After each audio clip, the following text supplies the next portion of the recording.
부터 100분 토론 시작하겠습니다. 앞서도 말씀드렸습니다만 오늘 100분 토론은 민주통합당의 대선 후보들을 초청해서 상호 검증하는 시간으로 마련했습니다. 그럼 지금부터 먼저 오늘의 경선 토론 방식을 잠시 소개해 드리겠습니다. 오늘 토론은 출연자 소개를 시작으로 해서 사회자 공통질문, 각 후보를 나머지 3명의 후보가 집중 검증할 수 있는 검증 청문회 순서가 마련되어 있습니다. 이후 후보들의 자화자찬 순서와 사회자 개별 질문, 그리고 각각의 후보가 토론을 이끌어갈 수 있는 주도권 토론, 그리고 끝으로 마무리 발언 순서로 진행이 되겠습니다. 참고로 오늘 토론에서도 각 후보분들께서 1분간의 찬스 발언 기회가 있었습니다만 4분의 후보 모두 이 1분의 찬스를 동영상으로 대체했다는 점 미리 고지해 드리겠습니다. 각 토론의 규칙과 자세한 진행 방식은 토론이 시작될 때마다 다시 한번 알려드리도록 하겠습니다.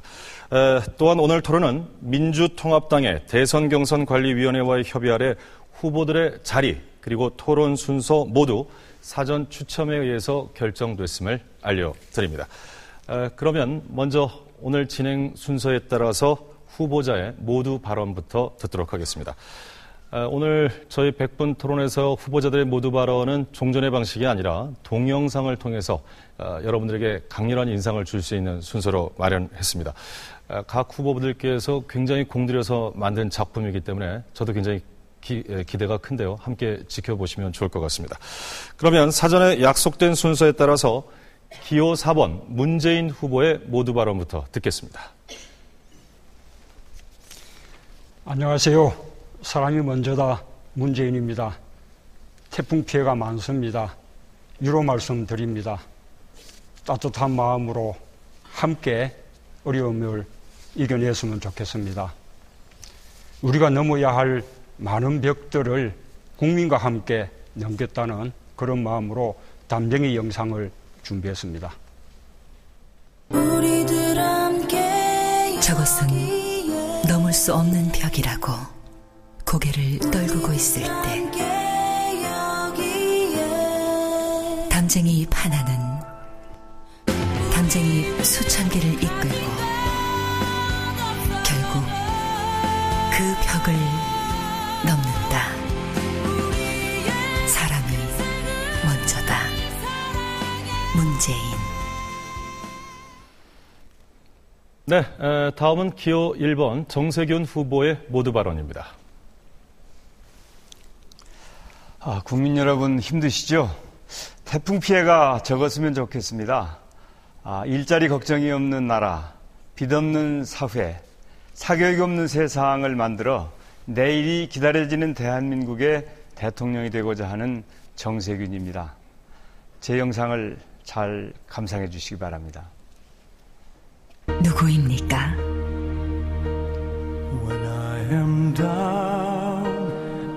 누구입니까?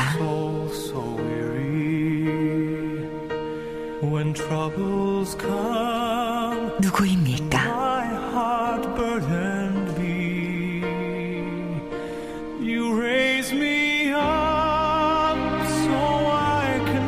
정세균.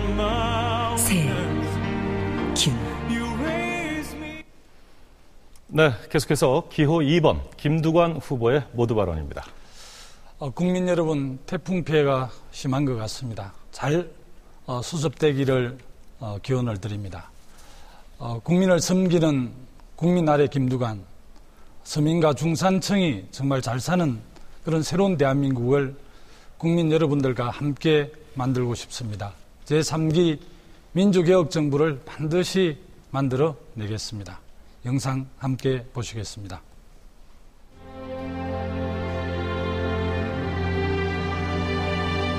이장에서 도지사까지 저 아래에서부터 개혁을 성공시켜온 사람.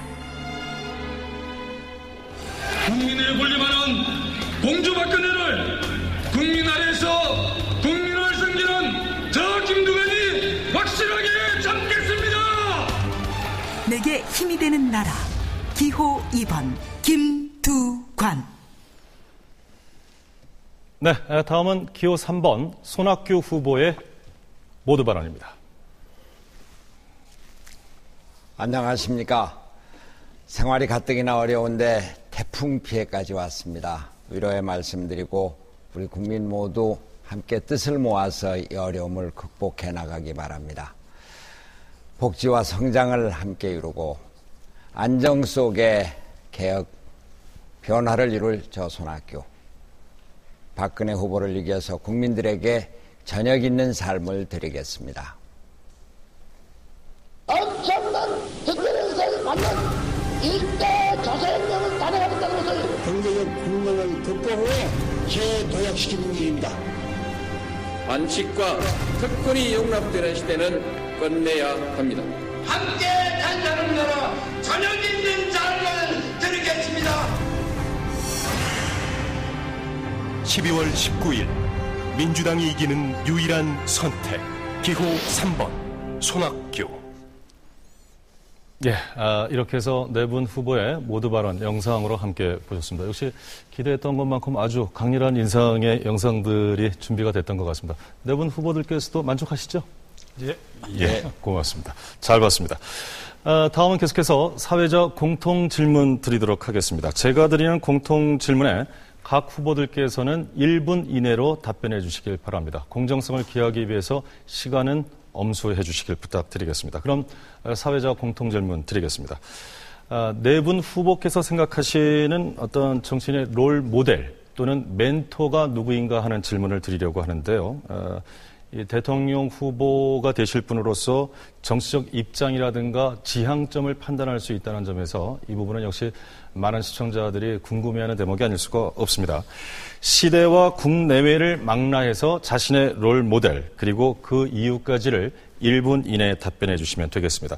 역시 사전에 약속된 순서에 따라서 기호 1번 정세균 후보부터 기회를 드리겠습니다. 네, 시작하시면 됩니다. 네, 저는 아무래도 김대중 대통령을 롤모델로 생각하고 있습니다. 우선 인간적으로 김대중 대통령께서는 불굴의 의지로 우리 역사상 최초로 정권 교체를 이룩하셨죠. 여러 번 도전 끝에 성공하셨습니다. 그리고 성공한 대통령이 되셨습니다. 그리고 많은 업적을 남겼는데 아무래도 IMF 외환위기를 극복하신 것이나 또 국민기초생활보장제도를 처음으로 도입한 것, 또 남북 대화를 위해서 직접 정상회담도 하시고 6.15 공동선언을 이끌어내서 획기적인 변화를 초래한 것이나 IT 산업을 신성장 동력으로 만들어서 아직까지도 우리 대한민국이 먹고 사는 문제를 해결하신 것 등 아마 다음 대통령도 김대중 모델의 창조적인 계승이 필요한 시점이다 이렇게 생각해서 기대하고 있습니다. 감사합니다. 네, 정확하게 1분 내에 답변을 해 주셨습니다. 다음은 계속해서 기호 2번 김두관 후보의 말씀 듣겠습니다. 저는 브라질의 룰라 대통령을 롤모델로 선택을 했습니다. 룰라 대통령께서는 초등학교도 나오지 못한 브라질 대통령입니다. 브라질의 빈곤, 양극화를 해소하고 정말 브라질을 세계 8위의 경제대국으로 이렇게 끌어올렸습니다. 특히 룰라 대통령이 주목하는 것은 룰라 대통령의 통합과 설득 그리고 소통과 공감의 리더십입니다.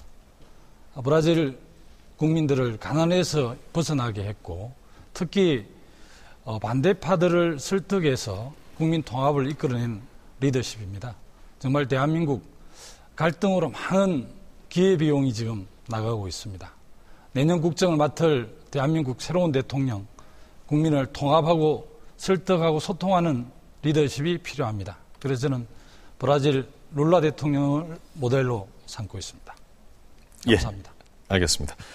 다음은 기호 3번 손학규 후보께 답변 부탁드립니다. 저는 김대중 대통령과 같은 대통령이 되고 싶습니다. 준비된 대통령, 성공한 대통령이 되고 싶습니다. 김대중 대통령은 무엇보다도 확고한 국정 철학을 갖고 계십니다. 경천애인, 사인여천, 국민이 하늘이었습니다. 민주화, 민생과 통합의 시대 정신을 그대로 실현한 분이었습니다. 민주주의 모든 것의 바탕이 됩니다. 복지제도를 만드셨습니다. 그리고 남북 통합과 국민 통합을 이루셨습니다. IMF 위기를 극복한 것은 그분의 경제적인 실력, 전문성도 있습니다만 무엇보다도 국민들을 금모기에 나오게 한 국민 통합의 리더십에 있습니다. 이제 네, 여기까지 듣겠습니다. 다음은 기호 4번 문재인 후보께 답변 기회 드리겠습니다. 예, 저는 미국의 프랭클린 루즈벨트 대통령을 말씀드리고 싶습니다. 1930년대 대공황을 극복하고 미국의 대번영 시대를 만들어낸 분입니다. 그런데 그 대공황이 왜 발생했냐 하면요, 이명박 정부와 비슷합니다. 성공한 회사 경영자 출신 대통령이 시장 만능주의에 또 줄부세 정책을 하다가 경제를 망친 것이 그 원인이었습니다. 그리고 또 그 위기를 극복한 루즈벨트 대통령의 그 정책이 바로 경제 민주화와 복지 확대였습니다. 우리가 비슷하죠. 또 그때 미국에서도 그 정책들이 좌파 정책이라고 많은 공격을 받았습니다. 그런 가운데서도 국민들과 잘 소통해서 통합을 이루면서 계획을 해냈습니다. 예. 시간 1분 안에 답변하시느라고 좀 쉽지 않으셨을 텐데 시청자분들께서는 네 분의 후보께서 지목하신 롤 모델 그리고 그 이유까지 들으시면서 네 분 후보가 생각하는 정치적 지향점에 대해서는 개괄적으로 좀 이해를 하셨으리라 그런 시간이 됐으리라고 믿습니다. 성실한 답변 네 분께 감사드리고요. 이제부터 본격적인 토론에 들어가겠습니다.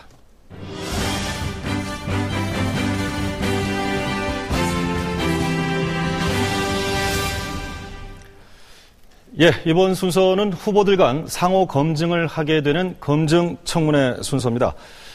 정권 교체를 목표로 하고 있는 민주통합당 입장에서는 그 어느 때보다도 각오가 남다르시리라고 믿습니다. 앞으로 선출될 민주통합당의 대선 후보는 새누리당의 박근혜 후보뿐만 아니라 지금 장외에서 거론되고 있는 안철수 교수까지를 극복해야 하는 그런 상황인데요. 때문에 4명의 후보들이 서로의 정책과 자격을 좀 치열하게 검증해보는 시간이 대단히 의미 있는 시간이 되지 않을까 하는 생각이 듭니다.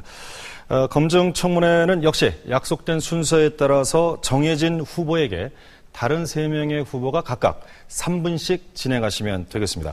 3분의 시간 동안만큼은 본인에게 주도권이 있는 만큼 상대 후보의 답변 시간 그리고 본인의 질문을 전략적으로 사용하실 수 있겠습니다. 단 상대 후보가 질문에 답변할 수 있는 최소한의 답변 시간은 확보해 주시길 부탁드리겠습니다. 청문회 발언 기회는 저에게 신청을 해주시면 바로바로 드리도록 하겠고요. 만약에 좀 공백이 생기면 제가 지명을 할 수도 있겠습니다. 적극적으로 아마 참여를 해 주시려고 기대를 하고요. 사전 추첨에 따라서 이제부터 총 9분 동안 기호 3번 손학규 후보에 대한 검증청문회가 먼저 진행이 되겠습니다. 지금부터 시작하기로 하고요. 그럼 어느 후보부터 먼저 시작하시겠습니까? 처음이라서 다들 그럼 제가 기회를 드리겠습니다. 정세균 후보께서 먼저 시작해 주시겠습니까? 네. 3분 시작합니다. 예. 97년도에 우리가 IMF 외환위기를 맞았는데 그때는 이제 금융기관의 부채와 기업 부채 때문에 문제가 생겼는데 지금은 이제 국가 부채와 가계 부채 때문에 걱정이 많은데 그 중에서도 가계 부채가 시한폭탄이다. 그리고 그 가계 부채의 40%가 부동산 관련 부채인데 저는 근본적으로 부채 문제를 해결하는 것은 그냥 단순히 빚 문제만 해결하는 것이 아니고 이 고비용 사회 구조를 저비용 사회로 바꾸지 않으면 안 된다는 생각을 가지고 있는데 일단 오늘은 그중에 한 문제인 그 하우스푸어 대책에 대해서 좀 물어보겠는데 그 통합도산법 개정을 말씀하셨죠? 네. 어떻게 하시겠다는 거죠?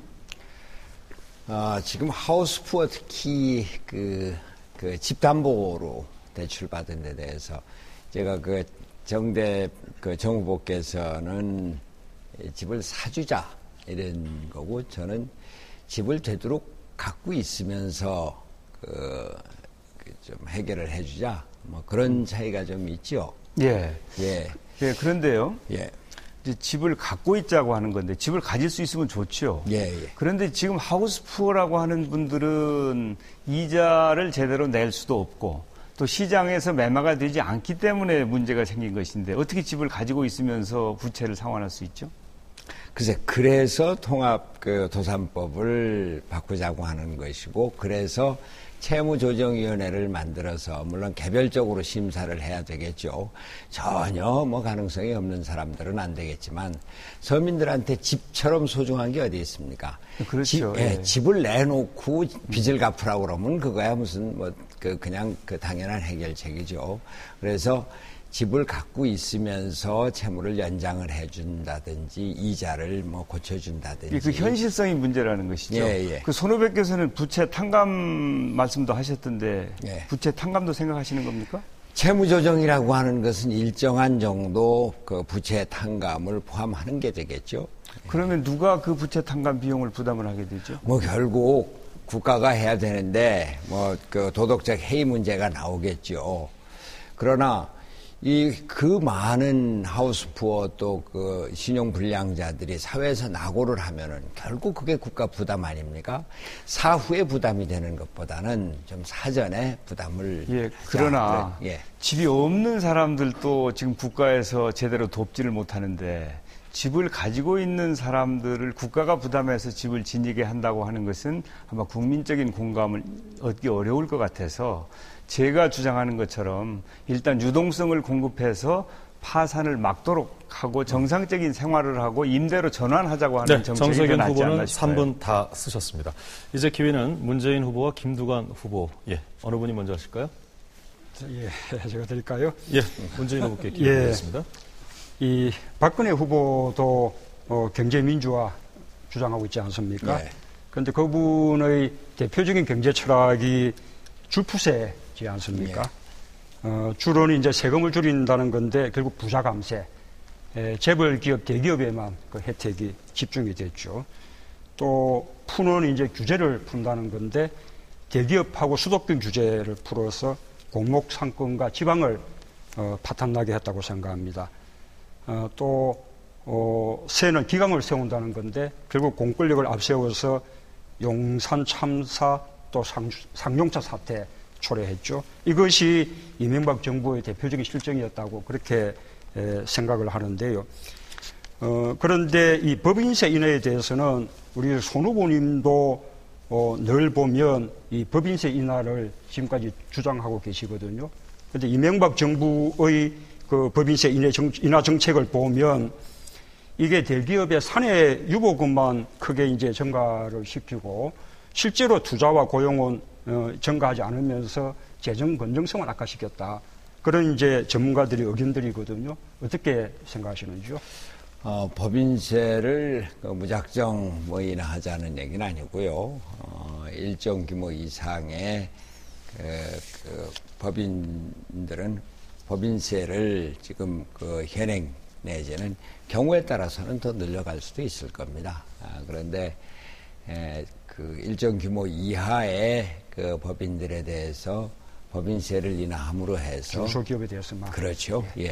하나 더 여쭤보면요.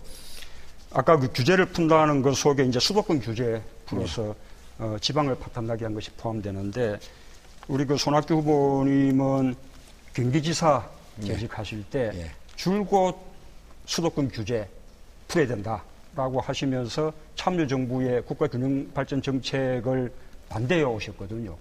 지금 입장이 어떠신지요? 경기도지사로서 경기도의 경쟁력을 높일 수 있으면 높이는 건 당연히 해야 될 일이죠. 규제를 무조건 풀자는 것이 아니고 수도권에만 모든 걸 모으자는 얘기는 아니었죠. 규제를 풀었기 때문에 파주 LCD 공장 같은 것이 들어설 수 있었죠. 그런가 하면은 저는 지방의 균형 발전을 위해서 세종시, 행정중심 복합도시 같은 것은 경기도지사로서 현재 있을 때 찬성했거든요. 이 법인세 감세를 참여정부 수준으로 원상 회복하고 이 재벌 대기업에 집중된 조세 감면 이거 조금 오히려 줄여나가야 된다고 생각하지 않으십니까? 그렇습니다. 감사합니다. 다 쓰셨습니까? 문재인 후보까지 진행했고요. 이제 김두관 후보께 3분 드리겠습니다. 저는 먼저 좀 간단한 질문 하나만 먼저 하고 좀 물어보겠습니다. 우리 경제 위기를 극복하는 가장 좋은 방법은 이 북방경제, 남북경제공동체에 있다라고 생각을 합니다. 그래서 저는 그 남북경제공동체를 만들기 위해서는 먼저 이 평화가 담보돼야 하는데 그 차원에서 선제적 군축 또 그에 따른 모병제에 대해서 간략하게 어떻게 생각하시는지 좀. 예.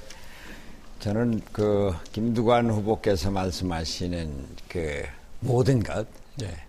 남북 평화, 북방 경제, 군축 다 찬성을 합니다.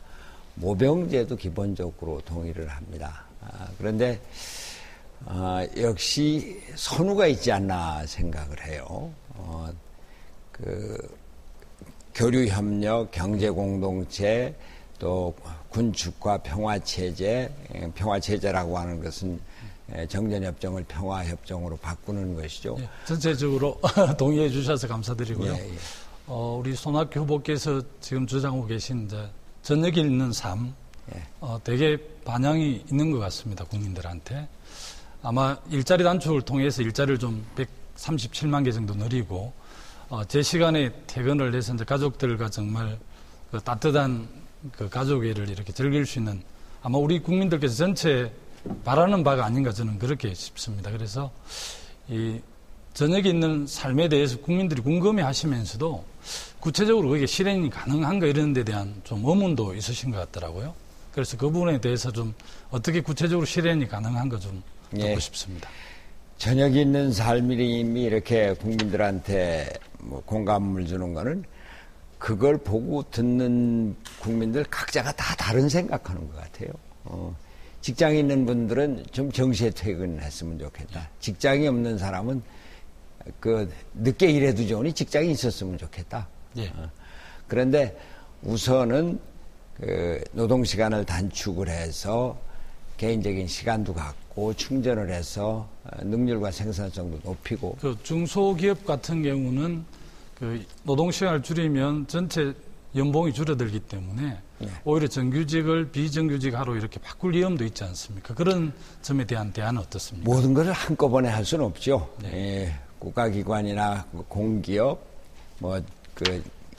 어떤 일전 기준 이상의 대기업 여기서부터 시작을 하고 중소기업 어려운 데는 나라에서 지원을 해서 비정규직을 정규직으로 바꿔나가고 또 그 노동시간 단축도 단계적으로 해나가서 좀 이렇게 연착륙을 하는 이런 걸 생각하고 있습니다. 네, 잘 알겠습니다. 예, 이렇게 해서 손학규 후보에 대한 검증 청문회가 진행이 됐습니다. 역시 경제 정책에 대한 검증을 세 분 후보께서 주로 좀 해주셨던 것 같습니다. 다음은 기호 4번 문재인 후보에 대한 검증 청문회를 지금부터 시작하겠습니다. 어느 후보부터 질문해 주시겠습니까? 네, 이번에도 제가 지정을 해드려야 되겠네요. 이번에는 손학규 후보께 먼저 기회 드리겠습니다. 예, 3분 드립니다. 예. 지난번 어떤 토론에서 대통령 나오는 걸 언제쯤 생각하셨냐 그랬더니 국회의원 출마할 때 생각을 하셨다. 그게 사실 조금 좀 그 이해가 좀 안 되기는 했는데요. 뭐 그건 그렇고요. 대통령을 옆에서 오랫동안 보시지 않았습니까? 대통령이라고 하는 자리에 대해서 대통령이라는 자리가 뭐라고 이렇게 느껴졌습니까? 예, 아이고 어려운 자리인데요. 아마 지금 이 시대에 우리나라 대통령이 해야 될 어떤 가장 중요한 일은 우리 사이에 아주 다양한 이해관계들, 갈등들 이렇게 조정하면서 어떤 사회 통합을 이뤄내는 것, 이게 대통령의 가장 중요한 책무가 아닐까 그렇게 생각을 합니다. 그 대통령의 책무는 그렇다고 하고 제가 이제 이 말씀을 여쭤보는 것이 국회의원 나올 때쯤 대통령 나올 생각을 했었다. 그러면은 대통령 나오는 것이 뭐 좀 절실한 요구가 있었을 것 같아서 그러면 대통령이 물론 갈등을 조정하는 사회 통합의 역할이 중요하지만 그동안 대통령이라는 것을 좀 주변에 권고가 있었음에도 불구하고 좀 뭐 유보를 그럴까 미뤘고, 근데 대통령은 항상 그 옆에서 지근거리에서 보신 분으로 대통령에 대해서 좀 더 대통령이 해야 될 일에 대해서 좀 예를 들면요, 저는 참여정부 때 비실장을 한 게 이 대통령에 대한 예습이었다고 생각하는데요. 우리가 14공동선언 정상회담 하지 않았습니까? 대통령이 물론 김정일 위원장을 만났지만 실제로 그 방대한 그 합의를 이루어낸 것은 제가 그때 남북정상회담 준비위원장을 했는데요. 그 준비위원회에서 그 합의 내용들을 다 이렇게 마련하고 또 북쪽하고 합의하고 한 것이거든요. 대통령은 김정일 위원장을 만나는 역할을 하고 실제로 이제 합의를 만들어내고 조출한 역할은 또 다른 역할이 있는 것입니다.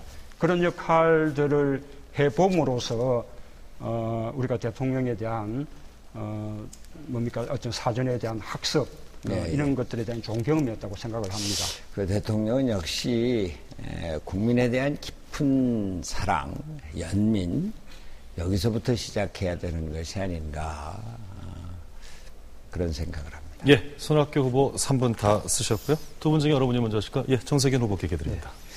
그 검찰 개혁 말씀 좀 나눠봤으면 좋겠어요. 예. 문 후보께서는 이제 참여정부 출범하고 나서 바로 초대 민정수석을 역임하셨는데 그때 그 평검사들과 대통령과의 대화를 주선을 하셨죠? 예. 그걸 어떻게 평가하십니까? 그 당시 이 검찰 개혁에 대한 저항들이 검찰 내부에 있었기 때문에 대통령께서 직접 평검사하고 대화를 함으로써 검찰 개혁의 하나의 모멘트를 찾으려고 하신 것이었거든요. 저는 그 자체가 나빴던 것은 아닌데 다만 좀 아쉬웠던 것은 사전에 조금 조율된, 좀 준비된 그런 대화를 했으면 좋았을 텐데 조금 준비 없이 좀 적극적으로 대화가 이루어지는 바람에 대통령과 평검사 사이에 이 좋은 모습을 좀 보이지 못했던 것. 성공적인 것은 아니었다 이렇게 보실 수 있겠네요. 예. 그리고 참여정부는 그 검찰의 독립성이나 중립성을 보장해 주었지 않습니까? 예. 그런데 결국은 검찰 개혁에는 실패했다 이런 평가를 받고 있거든요. 예. 어떻게 생각하십니까? 그렇습니다. 이게 참여정부는 검찰의 그 중립성, 독립성을 충분히 보장을 해 주었지만 이게 정권이 바뀌고 검찰의 중립성에 대한 의지가 없는 정권이 들어서니까 검찰은 금방 다시 과거의 정치검찰로 오히려 더 심한 모습으로 되돌아갔거든요. 맞아면 이게 그걸 확실히 제도화하지 못한 그런 이제 아쉬움이 있습니다. 예, 그래서 이제 참여정부의 검찰 개혁 방향에 대해서 그 방향은 옳았는데 결과적으로는 이제 거꾸로 간 것이 됐고 통제받지 않는 권력을 만들어낸 것이다. 오히려 검찰권을 국민에게 돌려주겠다고 했는데 이게 검찰들한테 준 것이 돼버렸다고 하는 그런 우려도 있습니다. 검찰 내부의 그 정치 검찰에 대한 어떤 확실한 청산, 어떤 심판, 뭐 또 규명 이런 것이 필요하다고 생각합니다. 네. 그런데 지금 이제 문 후보께서는 검찰 개혁에 대한 확고한 의지를 말씀을 하시니까 많은 국민들이 그때 좀 잘하지 그랬느냐 이제 그런 걱정도 있으신 것 같아요. 어떻게 검찰 개혁을 완수하시겠습니까? 아까 말씀드렸다시피 이명박 정부 들어서 정말 많은 정치 검찰의 행태가 있었거든요.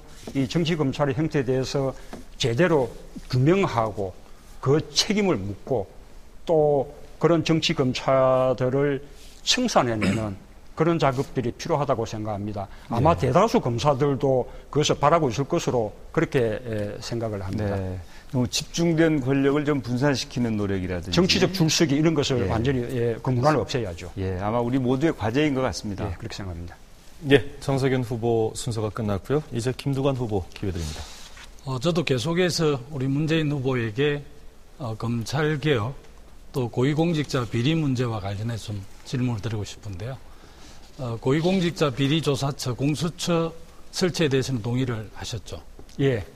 저도 전적으로 동의하고 그렇습니다. 있고요. 지금 경제 민주화를 하는 데 있어서 가장 중요한 과제가 금융의 공공성 강화, 또 노동의 기본권 강화, 특히 재벌 개혁도 들어있지 않습니까? 재벌 개혁이 안 되는 이유가 정말 법이 군림하는 재벌 때문에 안 되는 것 같거든요. 아마 재벌을 강하게 엄호하는 것이 검찰이라고 그렇게 생각이 듭니다. 그래서 반드시 저도 필요하다고 그렇게 생각이 들고요. 본격적인 질문은 그 문재인 후보께서 2060년에 탈원전, 원전 제로 국가를 만든다고 이렇게 말씀하셔서 이와 관련해 좀 질문을 드리고 싶습니다. 후보께서는 현재 21기 원전을 26기로 늘리겠다고 그렇게 말을 하고 계시고요. 핵발전소를 그렇게 하고 있기 때문에 핵발전소가 지금 5개 더 늘어나는 걸 인정하는 원전 이미 착공돼서 건설 중인 원전은 그대로 가더라도 아직 착공하지 않은 원전은 전면 중단하겠다는 것입니다. 그렇습니다. 그리고 또 지금 탈원전을 말씀하시면서 또 원전 수출에 대해서는 지금 동의를 하고 계시더라고요. 그렇습니까? 원전 수출은 이미 이 수출이 이루어져서 진행 중인 것하고 그다음에 민간이 그 원전의 설비들을 수출하고 하는 기업 활동을 정부가 막을 수는 없는 것이죠. 그것은 별개의 문제라고 제가 말씀을 드린 것이고요.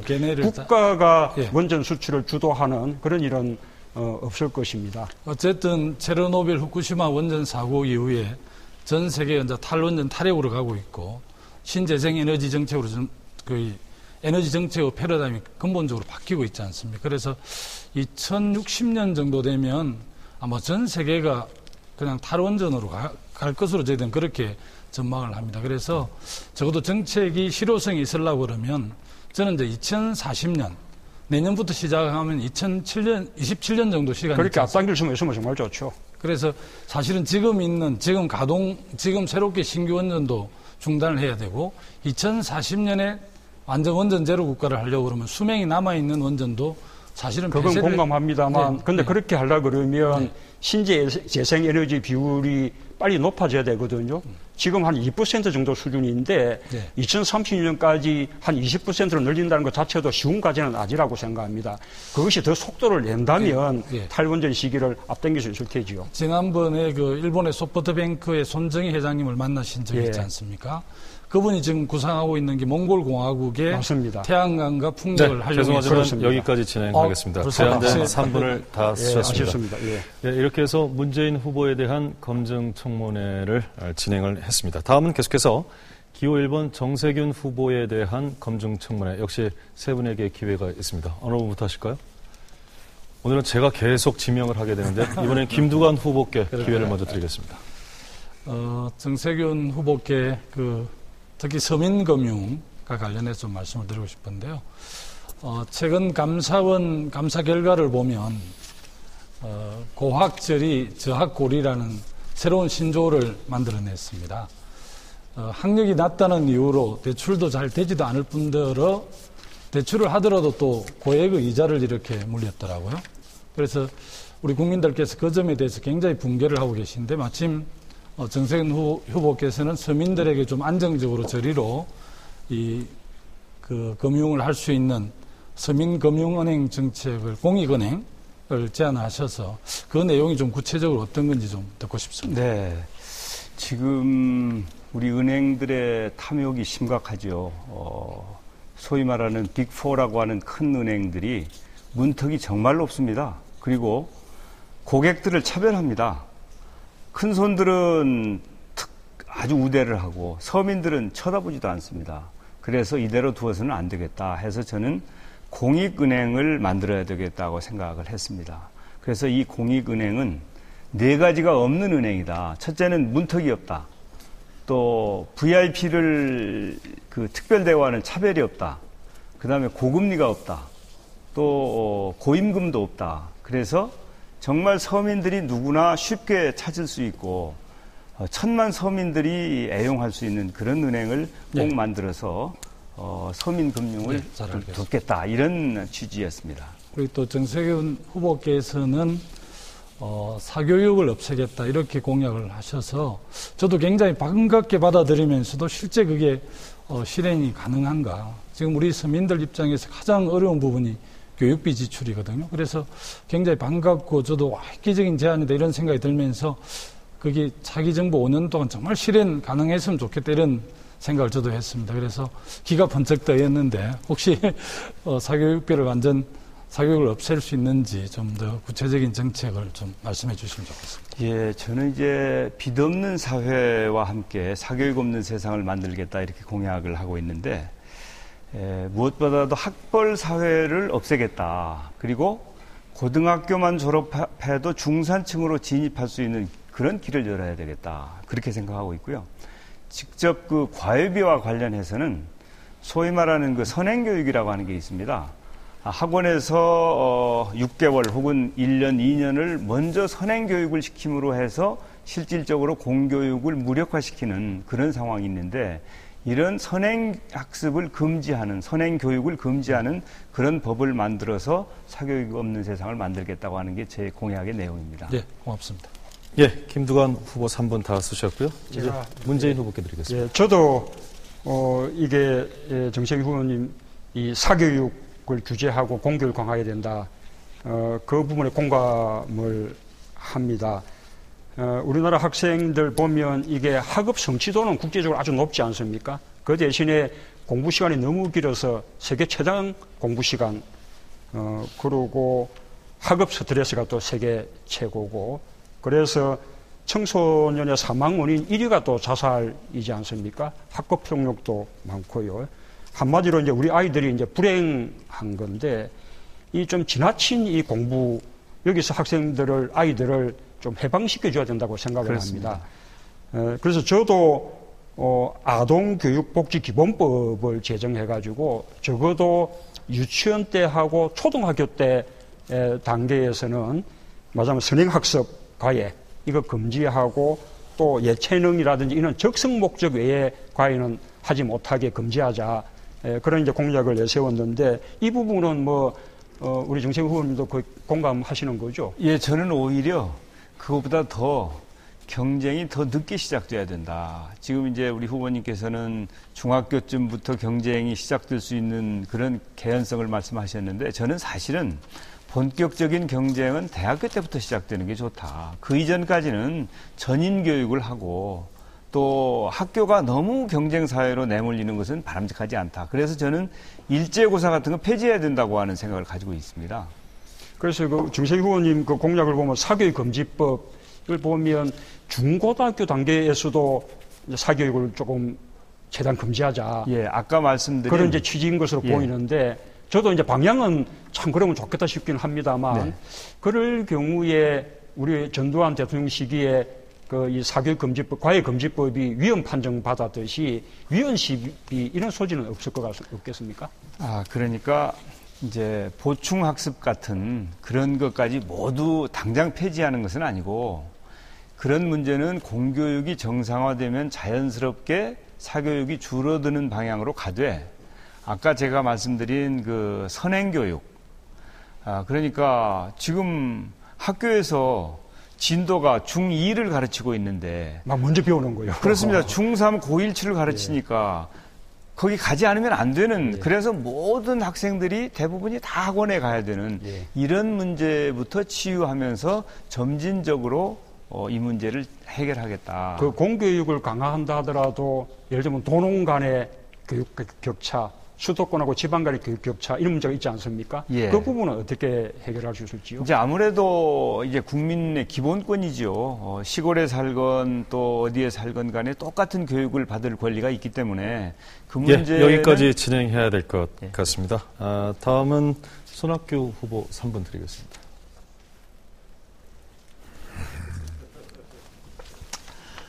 우리 정세균 후보도 협동조합에 대해서 관심 많이 갖고 계시죠. 그렇습니다. 예.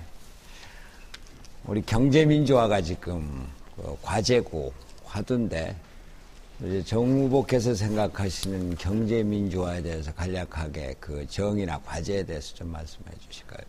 예, 아무래도 이제 그 재벌 개혁이 가장 중요하죠. 공정한 경쟁이 보장되어야 된다.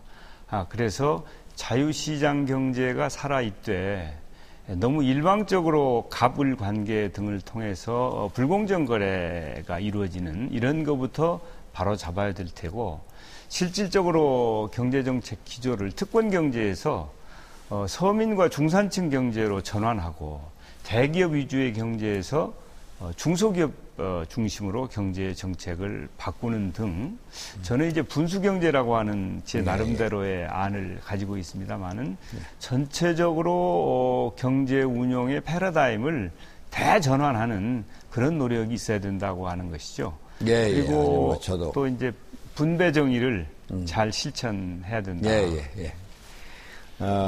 바로 경제민주화가 한쪽에서는 재벌의 횡포를 국가가 막아주는 것이고 또 다른 한쪽에서는 중소기업과 이 내수경제를 적극적으로 육성할 수 있도록 하는 것인데 그 수단 또 그 활로를 협동조합에서 찾고자 하는 것이 제 생각입니다. 작년 말에 협동조합 기본법을 발의하고 제정을 했는데 그 이후로 협동조합에 대한 관심들, 협동조합 운동이 상당히 활발하게 진행이 되고 있습니다. 물론 워낙 그 짧은 시간에 법을 제정을 했기 때문에 부족한 점도 많고 합니다만 저는 지금 국회를 떠나서 이제 국회일은 정세균 후보께서 더 잘 해주셔야 되겠는데 거기서 이제 제일 어려운 것이 금융기관 설립이 안 됐어요. 금융 지원이 안 되면 협동조합이 제대로 안 되죠. 금융 지원에 대해서 어떤 그 방안을 좀 생각하실 수 있는지 좀 말씀해 주실 수 있겠습니까?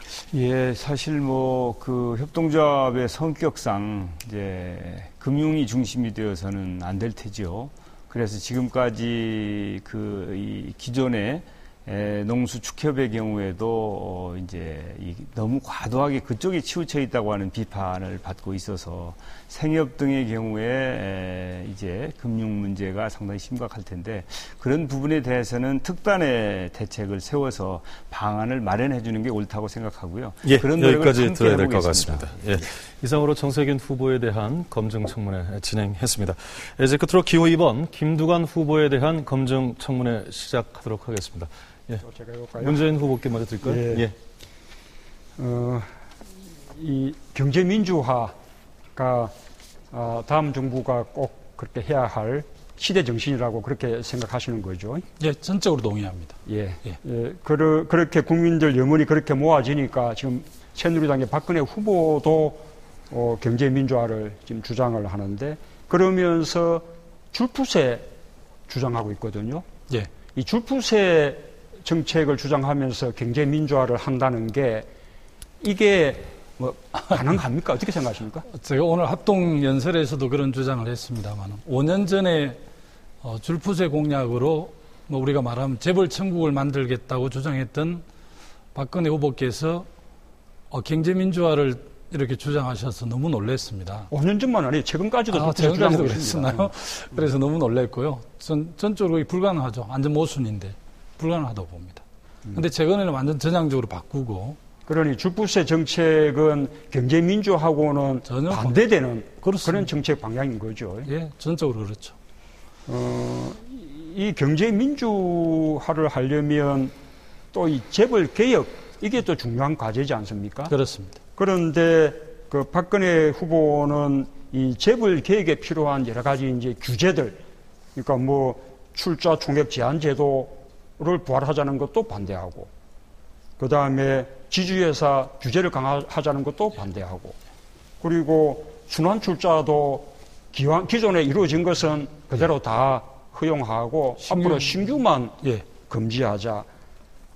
이렇게 또 법인세를 다시 이렇게 과거대로 올리자라는 것도 반대하고, 이러면서 이것이 경제민주화를 말하는 거하고 이게 부합이 되는 것입니까? 문인만 경제민주화고요. 전혀 부합하지 않고 동의하기도 어렵고, 그래서 이제 가짜 경제민주화. 지금 우리 세 분의 후보, 저를 포함해서 네 후보가 말하는 것은 진짜 경제민주화 이렇게 누가 정의를 했더라고요. 그래서 정말 좀 안타깝습니다. 내용하고 주장하고 너무 다른 부분이라서 불가능하다고 봅니다. 이 경제민주화의 또 하나 과제는 이제 시장개혁이지 않습니까? 그렇습니다. 이 재벌이나 대기업하고 이렇게 중소기업이나 중소상인들 관계를 공정하게 이렇게 만드는 것인데, 그래서 대형마트하고 기업형 슈퍼가 재래시장이나 골목 상권 것들을 침해하지 못하게 예. 규제하는 것이 필요하지 않습니까? 예. 근데 그런 식의 조례가 만들어졌는데 법원이 그것이 이제 잘못된 거다 예. 취소 판결을 했거든요. 어떤 대책이 있을까요? 최근에 보면 그 삼성하고 애플하고 특허 논쟁 때문에 미국 법원에서 상당히 삼성에 불리하게 판결을 했지 않습니까? 정말 애플, 구글하고 삼성 대기업들은 경쟁해야 하고 골목 상권은 정말 이렇게 예, 여기까지 진행해야 될 것 같습니다. 예. 다음은 어느 분이 하실까요? 예. 손학규 후보께 3분 드리겠습니다. 예. 국가균형발전, 지방분권에 대해서 좀 여쭤보겠습니다. 저는 경기도지사를 했고 또 김 후보께서는 경남지사를 하셨고 경기도지사 좀 아까 우리 문 후보께서도 말씀하셨지만 경기도지사 하면서 너무 수도권 집중하지 않았느냐 뭐 이제 이런 공격을 많이 받습니다. 당연히 경기도지사는 경기도가 갖고 있는 수도권이 갖고 있는 경쟁력을 높이는 것이 국가 발전에 기여하는 것이라고 생각을 하고 필요한 규제는 풀고 그러나 수도권 집중은 막아야 된다. 그렇기 때문에 저도 아까 말씀드린 바와 같이 균형발전 정책에 동의를 하고 그 세종시도 동의를 하고 지방 혁신도시로 공기업이 옮겨가는 것도 동의를 하고 했습니다. 그런데 그러면서 동시에 균형발전과 또 하나의 그 과제가 지방분권. 이게 도지사를 하다 보니까 뭐 모든 권한이 중앙에 있어서 하고 싶은 일을 하지 못하는 게 많아요. 예, 그렇습니다. 뭐 그런 면에서 우리 김두관 후보께서는 지방분권 자치에 대해서 특별한 관심을 많이 갖고 계신 걸로 아는데 지금 지방분권과 균형발전을 동시에 이룩하기 위한 무슨 방책이나 비전 있으면 말씀을 좀 해주시죠. 국민의정부와 참여정부에서 정말 지방분권과 균형발전에 대해서 많은 공헌들이 있었습니다. 그럼에도 불구하고 사실은 지금 여전히 미안의 과제로 남아있고 그 미안의 과제를 완수해야 될 책무가 이제 저희들한테 있는 셈인데요. 아마 경기지사를 하셨기 때문에 도지사를 하셨기 때문에 경기도 입장에서 할 수밖에 없었다는 점을 조금은 이해를 합니다. 그래도 이제 큰 국정을 맡으실 그런 준비를 하고 계셨기 때문에 세종시 이런 부분에 대해서 동의하셨다는 점에 대해서 대단히 감사하게 생각을 하고 있고요. 특히 지방분권과 관련해서는 뭐니 해도 재정분권이 절대적으로 유리합니다. 지금 재산세, 부가가치세 그리고 이 소득세 이 세 가지 세목에서 한 150조, 140조 정도 세금이 걷어지는데요. 이 140조 중에서 절반 75조를 지방정부가 쓰게 하고 75조를 중앙정부가 쓸 수 있는 재정분권에 관해서 대통령께서 결단하지 않으면 이 지방분권 문제가 해결되지 않는다고 저는 봅니다. 그래서 재정분권만이 지방자치의 내용을 확실하게 채우는 가장 근본이다 저는 이렇게 이해하고 있고 그 부분에 대해서 확고한 신념을 갖고 있습니다. 자, 한 가지 문제는 그러나 도세가 약한 데는 그러면 어떻게 하느냐 그런 것에 따라서 오히려 더 불이익을 받지 않느냐 이런 문제가 또 고민이 되더라고요. 여기까지 진행해야 될 것 같습니다. 3분 다 쓰셨고요. 이제 정세균 후보 3분 쓰시면 됩니다. 앞서 보니까 우리 김 후보께서 삼성하고 애플 말씀을 하셨어요. 그 말씀을 좀 한번 질문했으면 좋겠는데 이 특허 소송에서 삼성이 미국 법원에서 패소를 했지 않습니까? 여기에 대해서 어떻게 생각하십니까?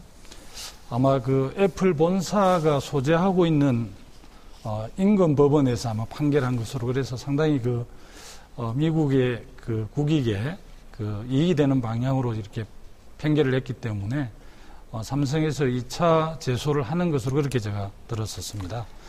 지금 특허 분쟁이 된 스마트폰의 오행, 디자인이 이미 소니에서 했던 거기 때문에 지금 삼성에서는 그렇게 주장하고 있는데요. 어쨌든 그 소송과 관련해서 한국의 대기업이 승소했으면 하는 그런 또 기대와 바람도 갖고 있습니다. 미국 법원의 이 판결의 이 제도를 아시죠?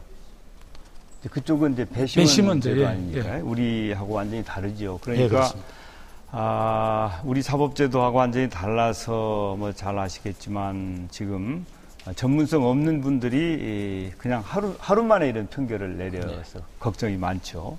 그런데 사실은 이런 상황이 어떻게 보면 이 단발성이 아닐 수도 있다고 하는 우려를 저는 하고 있어요. 무슨 말씀이냐면 지금 세계적으로 경제가 매우 어렵지 않습니까? 이런 불황의 시기에는 각국이 보호주의로 나올 가능성이 매우 크거든요. 이런 문제에 대해서 어떻게 생각하시고 각국이 만약에 세계적인 보호주의로 나올 때 우리나라는 수출로 먹고 사는 나라인데 과연 대한민국 경제 활로를 어떻게 찾아야 될 것인가에 대해서 혹시 의견이 있으시면 좀 말씀 좀 해주셨으면 좋겠습니다. 최근 우리 한미 FTA 협상과 관련해서 국민들께서 가장 걱정하는 부분이 이제 투자자 소송 문제, 또 독소조항 주권 침해 이런 문제인데요.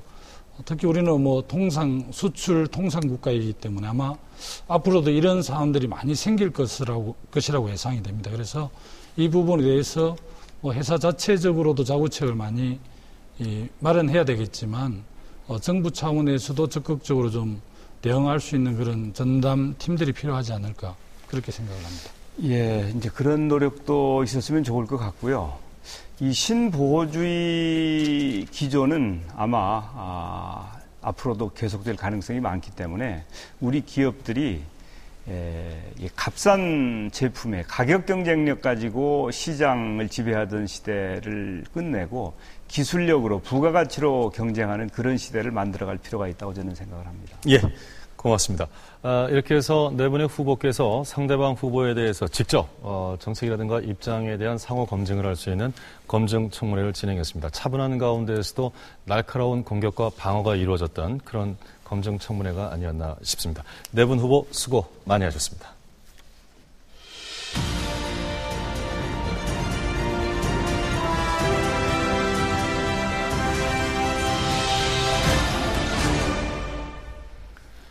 예, 검증청문회 각 후보가 3분씩 진행을 하면서 아주 치열하게 검증을 하느라고 좀 많이 긴장들도 하셨을 것 같고 분위기도 좀 딱딱해졌는데 그래서 잠깐 좀 쉬어가는 순서를 마련했습니다. 저희 100분 토론에서 마련한 자화자찬 시간입니다. 그야말로 스스로에 대한 칭찬을 좀 심하게 하셔도 괜찮은 그런 시간인데요.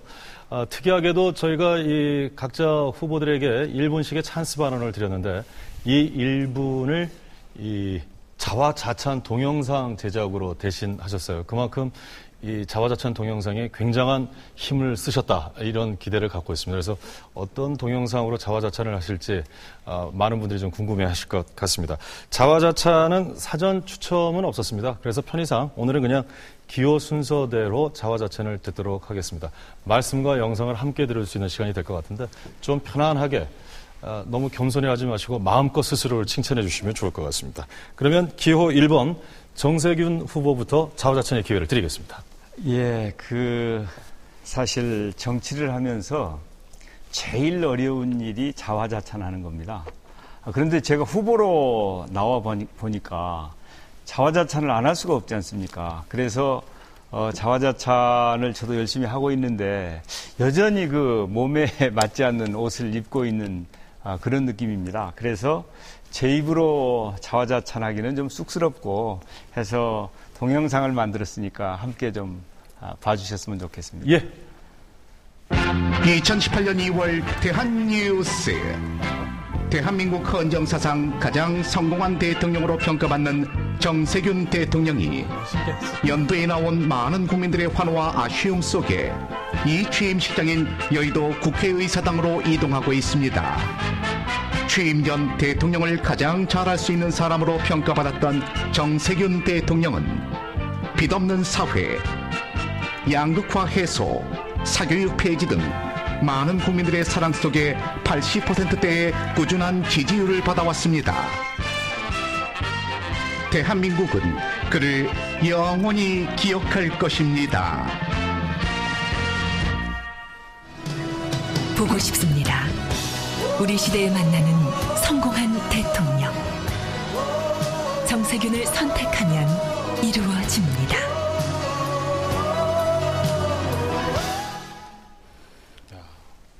예, 정세균 후보의 자화자찬 영상을 보셨습니다. 앞서서 참 스스로를 칭찬하는 게 명구스럽고 익숙하지 않다라고 하셨습니다만 영상에는 5년 뒤의 칭찬까지를 한꺼번에 해주셨습니다.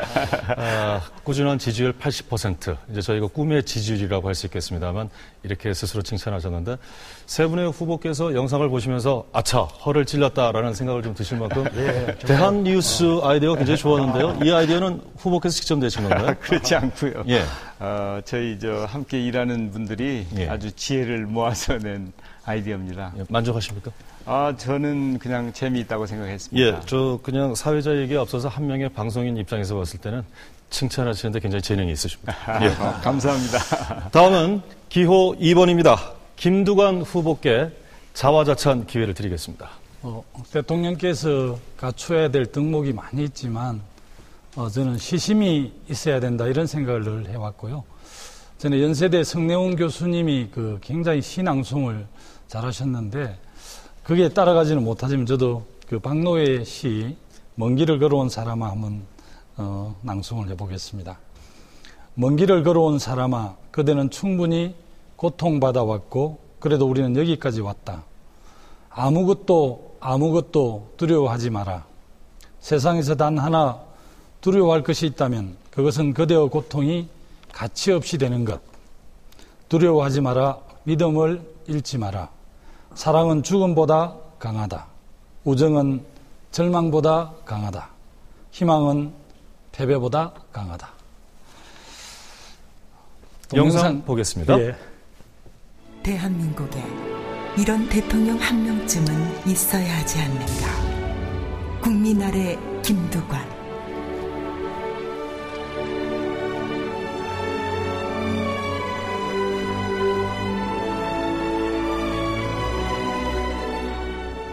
서민이 아닌 대통령은 결국 서민을 배신합니다. 뼛속까지 서민이라 서민과 함께 울고 가난보다 공평하지 못함에 분노하고 언덕은 낮춰보아도 사람은 낮춰보지 않는 사람, 서민을 위한 열정, 뚝심 있는 개혁가, 국민통합의를 적임자, 민주당다운 후보, 새로운 필승 카드. 대한민국을 뿌리부터 바꾸겠습니다. 내게 힘이 되는 나라. 기호 2번 김두관. 예, 김두관 후보의 자화자찬 영상을 함께 봤습니다.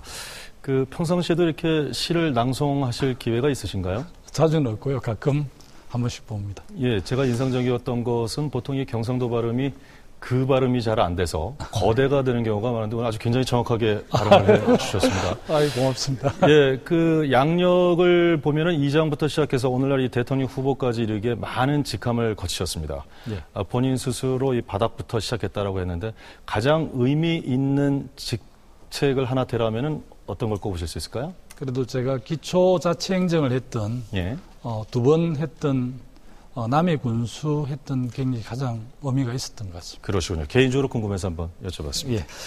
네, 다음은 계속해서 기호 3번 손학규 후보께 자화자찬의 기회를 드리겠습니다.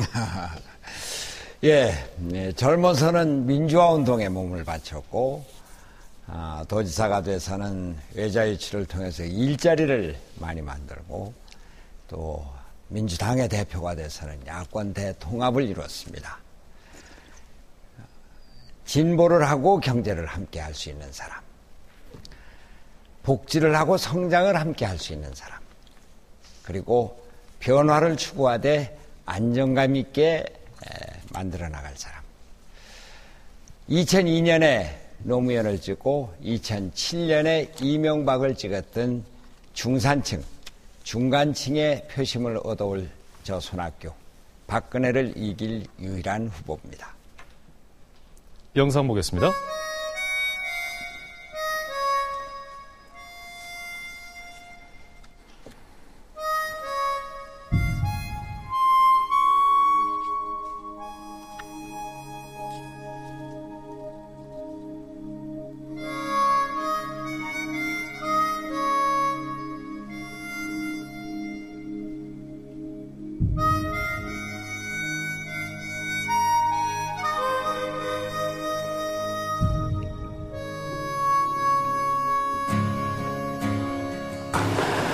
네가 생각했었던 거 못다한 거 내가 지고 가겠다.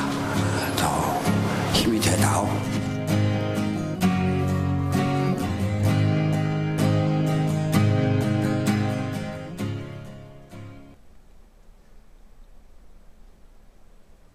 네, 손학규 후보의 자화자찬 영상은 또 찡한 감동까지 함께 담아서 준비를 해 주셨군요. 늘 뵈면은 굉장히 좀 진지하셔서 좀 다른 질문 한번 드리고 싶은데 늘 진지하신 분들이 스트레스도 좀 많으시거든요. 그래서 이렇게 스트레스를 푸실 때 혹시 뭐 약주를 좀 불쾌하게 드셨을 때라든가 이럴 때 혹시 즐겨 부르시는 대중가요도 있으신가요? 많죠. 어떤 노래 즐겨 부르십니까? 대중가요요. 예. 옛날 노래인데 예. 목이 메인 이별가를 뭐 이 정도로. 예, 감사합니다. 사회자의 질문은 좋아하는 대중가요가 있느냐였지 불러달라는 말씀은 아니었는데 직접 불러줬습니다. 혹시 요즘 유행하고 있는 강남스타일은 들어보신 적이 있으신지요? 신문을 통해서 봐서 직접은 잘 모릅니다. 그러시군요. 알겠습니다. 다음은 기호 4번 문재인 후보께 역시 자화자찬의 기회를 드리겠습니다. 예, 저도 쑥스러워서 영상으로 준비했는데요. 영상 먼저 보시고 이야기 나눴습니다. 그렇게 하시겠습니다. 예. 우리 남편은 말을 잘 안 해도요. 눈빛으로 항상 말을 했어요. 만나도 그립고 보고 있어도 또 봐야지 될 것 같은 그런 안타까운 마음이 있었어요. 난 지금도 이런 남편하고 택해서 살겠다. 그렇게 생각합니다. 예, 저는 뭐 김정숙의 남편 문재인입니다. 저를 이제 일방적으로 쫓아다녔던 것이 그 당시는 내 곁에 있어 줬습니다. 우리 사랑하고 결혼하고 소중한 아이들을 얻고 이제 귀여운 손자까지 생기고 함께 여기까지 왔군요.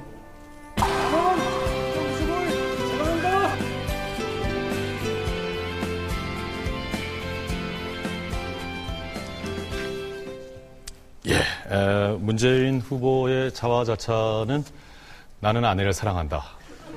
아내도 나를 사랑한다. 이제 이런 취지로 만들어주신 것 같은데 문제는 이제 이렇게 영상을 만드시면은 많은 남성들에게 저항을 받을 수도 있습니다만 예. 그 점에 대해서는 고려 안 해보셨는지요? 예, 제가 결혼한 지 32년 됐거든요. 그 앞에 연애 기간도 한 7년 있었고요. 39년 정도 동안 두 사람이 이제 의리 지키고 성실하게 이렇게 살아오면서 행복한 가정 이룬 것. 그게 이제 제 복이기도 하고 자랑거리라고 생각합니다. 그러시군요. 혹시나 해서 여쭤보는 겁니다만 이건 뭐 검증청문회가 아니기 때문에 대충 대답하셔도 좋겠습니다. 사랑하시는 것이 기본이겠습니다만 혹시 뭐 무서우시거나 그런 건 아니시고요? 무섭기도 하죠. 어떨 때 제일 무서우신가요? 예, 제가 이제 늘 이제 원칙 이런 것을 조금 많이 이제 지키려고 했기 때문에 그런 이제 가치관을 이제 우리 아내라든지 아이들한테도 같이 좀 이렇게 따라줬으면 하고 바라죠. 그러나 이제 또 우리 아내나 또 아이들은 또 우리 이제 보통 평범한 가정의 행복 그런 거 이제 바라지 않습니까? 그런 부분에서 이제 부딪힐 수 있다는 말씀을 하셨군요. 앞서서 그 1분을 전혀 쓰지 않고 영상을 트셨기 때문에 제가 좀 몇 가지 질문을 더 드려봤습니다만 정말 무서워하는 이유는 확실하게 나오지 않은 것 같아서 아쉽습니다. 예, 고맙습니다. 이렇게 해서 좀 부드럽게 쉬어가는 시간으로 네 분 후보의 자화자찬 시간을 가져봤습니다. 이제 다시 또 본격적으로 네 분의 정책이라든가 입장을 좀 검증해 볼 수 있는 시간으로 가도록 하겠습니다. 사회자 개별 질문 시간입니다. 먼저 모니터를 좀 봐주시겠습니까? 모니터에 저희가 화면을 하나 좀 띄워드리겠습니다. 민주통합당이기 때문에 모니터에 지금 민주통합당 이렇게 5 음절이 있습니다. 이 중에 하나를 선택하시면 그 음절 뒤에 숨겨져 있는 질문을 드리게 될 텐데요. 각각의 음절에는 정치, 경제, 사회, 안보, 외교에 관련된 질문이 담겨 있습니다. 답변을 하셔야 하는 각 후보들께서는 1분 이내에 시간을 엄수해서 답을 해주시면 되겠습니다. 특히 이번 사회자 개별 질문은 후보 입장이 아니라 대통령이 됐다는 가정 하에서 답을 해 주시길 바라겠습니다. 역시 사전에 약속된 순서에 따라서 사회자 개별 질문의 첫 번째 선택권은 기호 2번 김두관 후보께 먼저 드리겠습니다. 김두관 후보께서 골라주시면 되겠습니다. 모니터 띄워주시죠. 예, 민주통합당 중에서 골라주십시오. 저는 민 하겠습니다. 예, 김두관 후보는 민을 선택하셨습니다. 민은 안보와 관련된 문제입니다. 예, 제가 질문지 개봉하겠습니다. 먼저 본격적으로 1분 드리기 전에 이건 뭐 그냥 가치의 일부로 답을 해주셔도 좋을 것 같습니다. 재작년 2010년 11월이었습니다. 연평도 포격 사태가 있었는데요. 만약에 대통령 재임 시에 제2의 연평도 포격 사태와 같은 상황이 발생한다면 국가 원수이자 국군 통수권자로서 가장 중점을 두고 우선적으로 해야 할 조처를 무엇이라고 보시는지, 특히 당신이 논란이 됐던 선제 타격과 관련해서도 입장을 밝혀줄 수 있으면 좋을 것 같습니다. 1분 드리겠습니다. 기본적으로는 그런 연평도 포격 사건 같은 그런 일들이 일어나지 않도록 선제적 조치를 하는 게 국가 원수 또 국군 통수권자로서의 기본 철학이라고 이렇게 생각을 합니다. 그래서 저는 그 한반도 평화 정착이 매우 중요하다라고 저는 평소에 이렇게 생각을 해왔었고요. 특히 그 국민의 정부, 참여 정부, 6.15 공동선언, 14선언을 통해서 정말 긴장과 대결의 그런 한반도를 정말 화해와 협력의 시대를 열었거든요. 그래서 더 나아가서 남북연합 단계 이렇게까지 가는 게 저희들 꿈이었지만 지금 국정을 맡고 있는 이명박 정부에서 너무 후퇴를 해서 많은 아쉬움이 있고요. 제가 최근에 그 북방 경제를 위해서는 선제적 군축, 모병제 이런 걸 이야기했습니다. 그래서 저는 튼튼한 소위 안보만이 그런 선제적으로 막을 수 있다라고 고맙습니다. 생각합니다. 주어진 1분 다 쓰셨고요. 김두관 후보에 대한 개별 질문, 답변 함께 들었습니다. 다음은 계속해서 기호 3번 손학규 후보께 선택권을 드리겠습니다. 모니터 띄워주시고요. 이제 주통합당이 남았습니다. 통으로 하겠습니다. 예, 손학규 후보는 통을 고르셨네요. 통 음절 뒤에는요, 외교 분야에 대한 질문입니다. 예, 제가 통 질문지 개봉하겠습니다.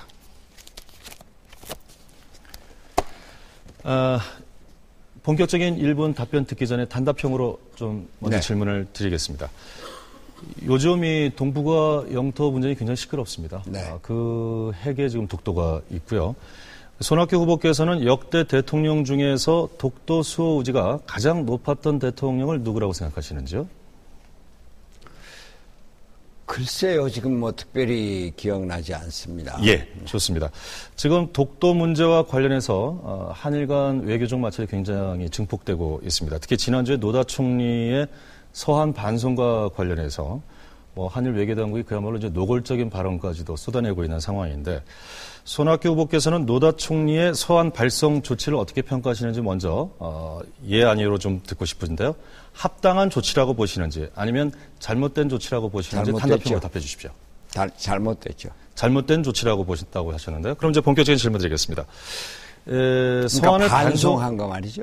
예, 그러니까 반송한 행동 자체가 잘못됐다고 판단하신 거죠? 아닙니다. 제가 잘못 들었습니다. 노다 총리가 그걸 발송한 것을 그럼 우리 정부에서 그 서한을 반송한 건 잘했습니다. 합당한 조치라고 보십니까? 네. 그렇다면은 당초 민주통합당에서는 이명박 대통령의 독도 방문에 대해서 어떤 외교적 보관 없이 일만 크게 만들었다라는 비판을 했던 것으로 기억이 납니다만, 그런 와중에 이런 외교 당국 간의 심각한 공방이라든가 갈등이 과연 실익이 있을까에 대한 궁금증도 있습니다. 어떻게 보십니까? 주권국가의 대통령이 자기네 영토를 방문하는 건 당연한 일입니다. 다만 대통령의 처신은 국가적인 이익을 장단기적으로 깊게 보고 해야 될 겁니다. 과연 그때 그 시점에서 독도를 방문해서 하는 것이 과연 국익에 반드시 도움이 됐는지, 또 우리 국가가 그러니까 외교 관계라고 하는 것은 한 가지 문제만이 아니라 종합적으로 두고 봐야 될 것인데 혹시라도 대통령의 행동이 단기적인 국내 정치적인 그런 용도로 쓰여졌다면 또 그것이 장기적으로 국익에 손상을 가져왔다면 이건 다시 한번 생각해 볼 일입니다. 예, 여기까지 들어야 될 것 같습니다. 다음은 기호 4번 문재인 후보께 선택권 드리겠습니다. 모니터 띄워주시죠. 예, 이제 주 합당이 남았습니다. 예, 주로 하겠습니다. 예, 주를 선택하셨는데 사회와 관련된 질문입니다. 예, 그럼 주 개봉하겠습니다.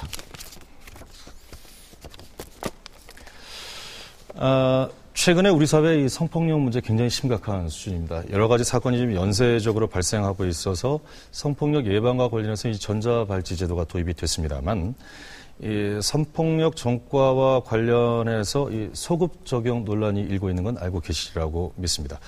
먼저 단답형으로 답해 주시기 바랍니다. 문 후보께서는 전자발찌 소급 적용에 대해서 찬성이십니까? 반대이십니까? 이 전자발찌 소급 부분은 그 일종의 형벌 불소급의 어떤 원칙에 위배되는 측면이 있다고 생각합니다. 다시 말해서 소급에 반대한다는 말씀이시죠? 예. 소급에 반대한다라고 하셨습니다만 최근 1년의 성폭행과 관련해서는 재범률이 높고요. 특히 그 이전 소급되지 않았던 그 피의자들의 범죄가 최근에 많이 발생을 하고 있습니다. 때문에 피해자들이 받는 극심한 고통에 비해서는 피의자의 인권만 지나치게 보호하는 것이 아니냐라는 국민 정서적 반감이 있는 것도 사실입니다. 소급 적용 없이 과연 성범죄를 막을 수 있는 보관이 있는 것인지 1분 기회 드리겠습니다. 예, 우선 이 전자발찌를 이렇게 착용한 경우에도 그에 대한 제대로 된 감시, 관찰 이런 게 이제 미흡해가지고 전자발찌를 이렇게 찬 상태로 범행을 하거나 또 그것을 풀고 범행을 하거나 이런 경우도 많이 있었습니다. 그래서 이 전자발찌를 찬 경우에 대한 어떤 그 보호 관찰 감시 그것을 대폭 강화할 필요가 있고요. 그 다음에 이 전자발찌 이것을 소급할 수 없는 과거의 어떤 이제 범행자들에 대해서도 이 경찰의 감시 관찰 이 제도를 강화할 필요가 있다고 생각합니다. 필요하다면 보호관찰관들을 대폭 늘림으로써 그런 성범죄자들이 재범을 하지 않도록 그렇게 확실한 조치를 예방 조치를 취할 필요가 있다고 생각을 합니다. 예, 알겠습니다. 다음은 이제 기호 1번 정세균 후보께 선택권을 드리겠습니다. 이제 두 분들이 남았는데요. 모니터 띄워주시겠습니까? 예, 합과 당이 남았습니다. 네, 합을 선택하겠습니다. 예. 합은 정치와 관련된 질문이군요. 예, 제가 합을 개봉하겠습니다.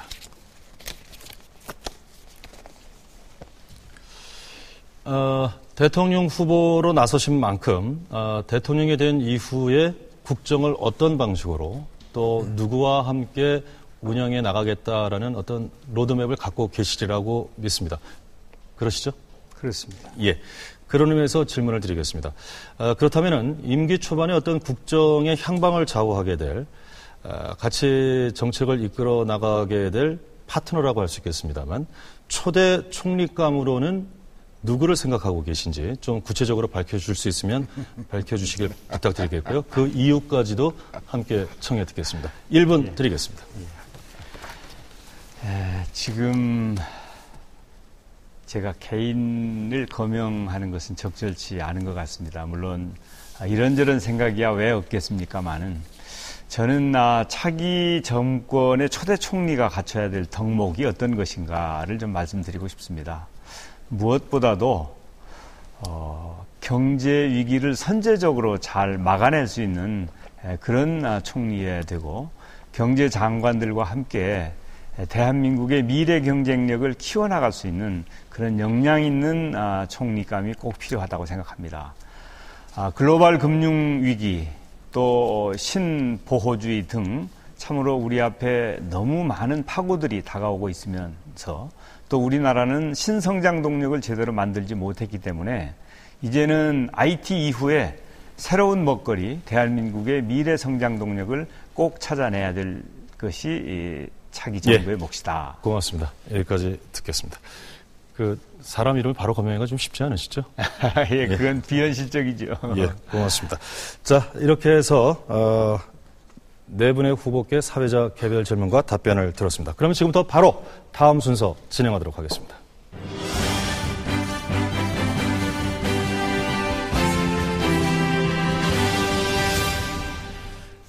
예, 이제 주도권 토론입니다. 주도권 토론은 정해진 순서에 따라서요, 주도권을 쥔 후보자가 한 명 이상의 상대 후보를 지명해서 상호 토론할 수 있는 시간입니다.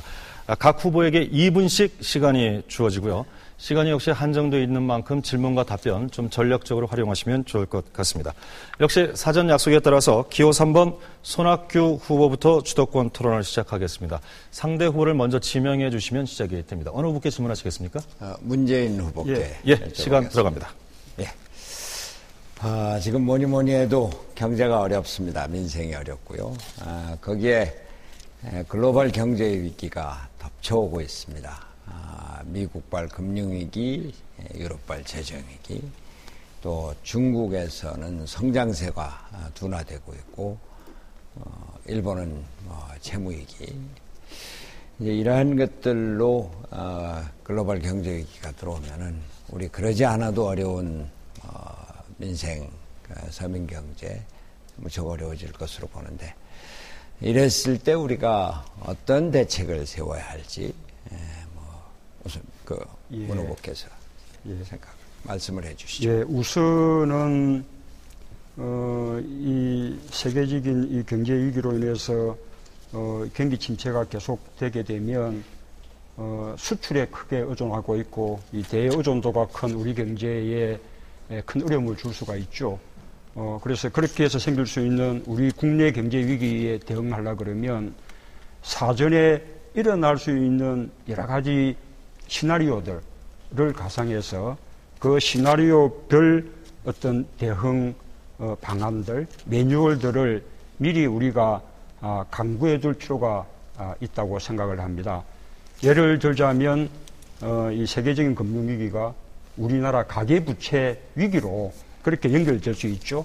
그러면 가계부채의 연착륙 문제, 그에 대해서 우리가 방안들을 세워줘야 될 것이라고 생각을 합니다. 예.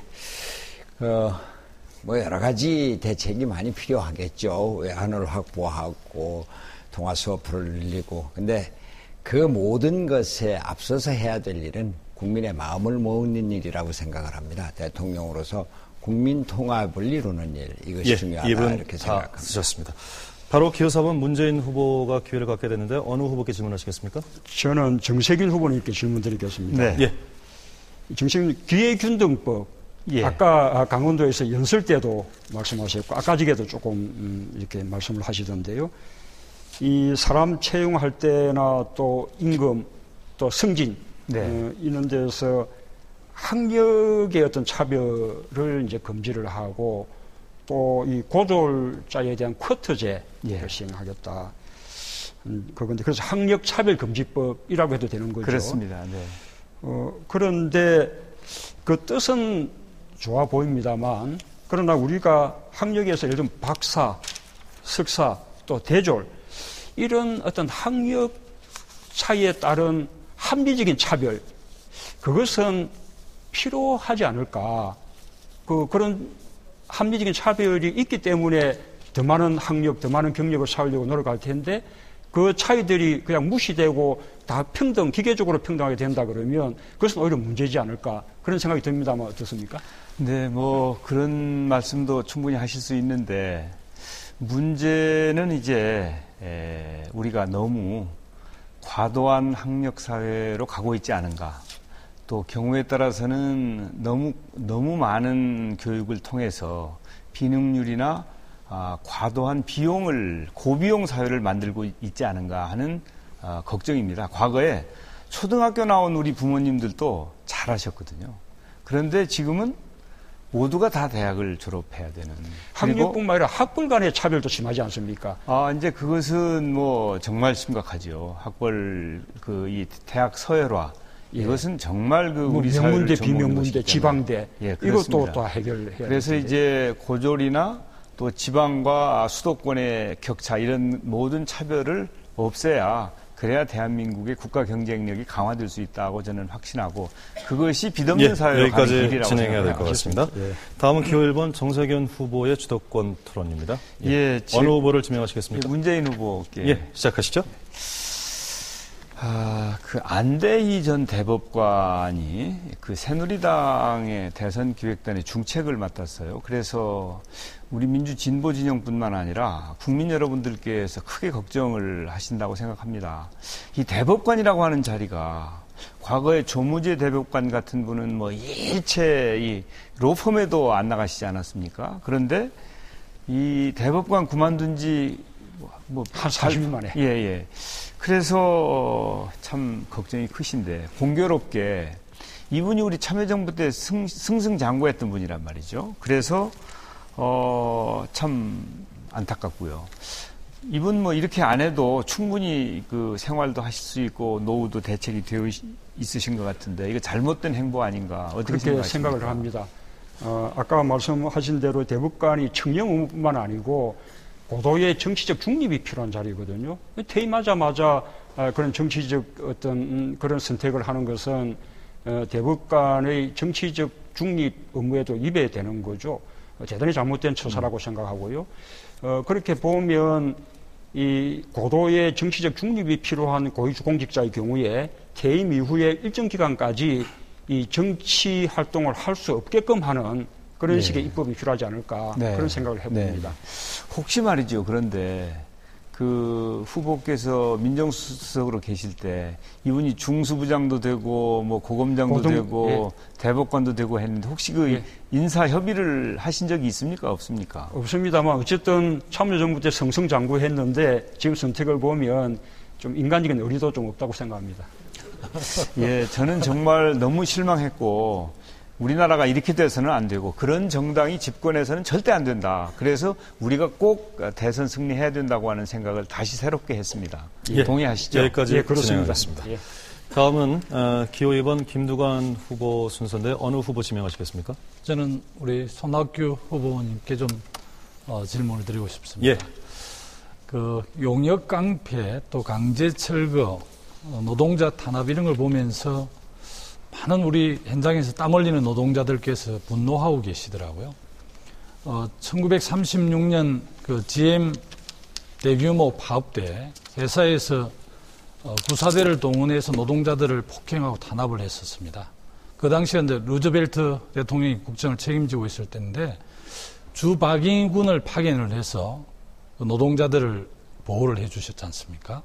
그런데 지금 이 땅의 대한민국은 뭐 최근에도 구사대들이 노동자들을 탄압하는데 경찰에서 그냥 강건 불구경하듯이 그렇게 하고 있습니다. 이런 그 공권력이 노동자를 보호하지 않는 이런 현상에 대해서 평소에 특히 우리 노동 문제에 대해서 관심이 많으신 손학규 후보께서는 어떻게 생각을 갖고 계신지 듣고 싶습니다. 그 용역 깡패 또 이 노동자들과 사회적 약자를 억압하는 데 쓰여지는 용역회사 엄단하고 철저하게 막아야 됩니다. 필요한 모든 법적인 조치를 새로 강구를 해야 될 겁니다.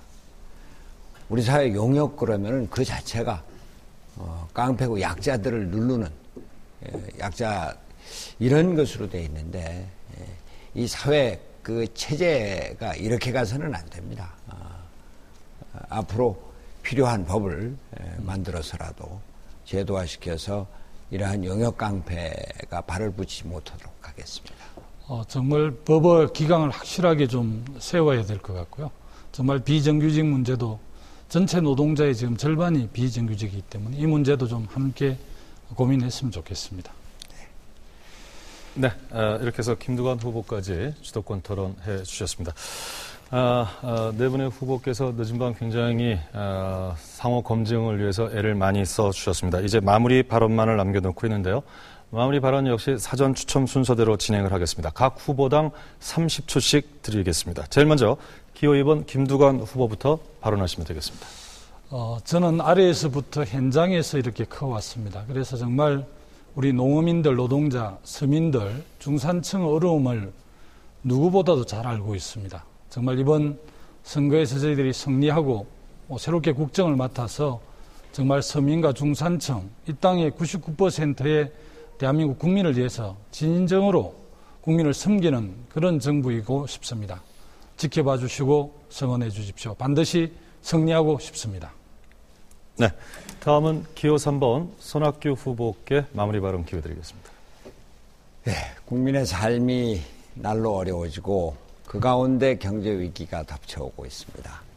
복지 사회를 열어가면서도 경제 위기를 극복할 수 있는 준비된 대통령, 그러한 대통령이 되고 싶습니다. 우리 사회의 균형을 원하는 중간층들이 이제 저 손학규를 지지해서 박근혜를 꼭 이길 수 있도록 그렇게 하겠습니다.